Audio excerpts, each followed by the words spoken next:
Hello students, today we will learn about system analysis model of curriculum development. To understand the system analysis model, we need to understand what is a system. In general, every system consists of three elements, namely input, process and output. A system takes input from outside, makes some changes to it and give results which are useful to the users of the system. For example, a computer is a system in which we enter some data which is processed by the computer and then the information is displayed to the users. Like a system, the system analysis model also has three aspects, namely input, process and output. The input aspect is related to making of the curriculum.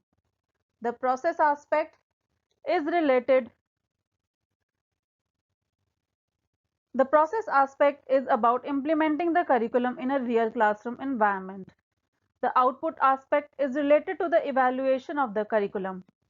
After evaluating the curriculum, a new and improvised curriculum is developed, and again the whole process of curriculum development is repeated. Now let us understand aspect in more detail. While making the curriculum, the first step is to set the aims and objectives of the curriculum. Then, the content of curriculum is selected by the curriculum developer. The curriculum is designed according to the needs of the learner and society.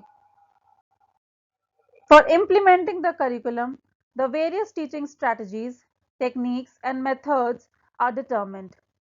The various learning activities and learning experience that are to be given to the students are also determined. While evaluating the curriculum, it is determined whether the objective of the curriculum have been achieved or not. If they are not achieved, then the measures for improving the curriculum are provided. A new curriculum is developed with necessary improvements. This model was developed by Y. Saran in the year 1976. Another name of this model is Saran's model of curriculum development. There are some assumptions of this model. The first assumption is that continuous and regular modification in curriculum is required. The second is no curriculum is complete and perfect. Even the new curriculum is imperfect.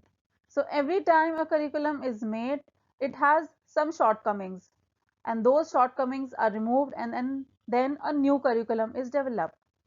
The new curriculum also suffers from some imperfections. The last is all the three elements input, process and output help in developing a curriculum. For more videos on education, please subscribe to my channel. Thank you.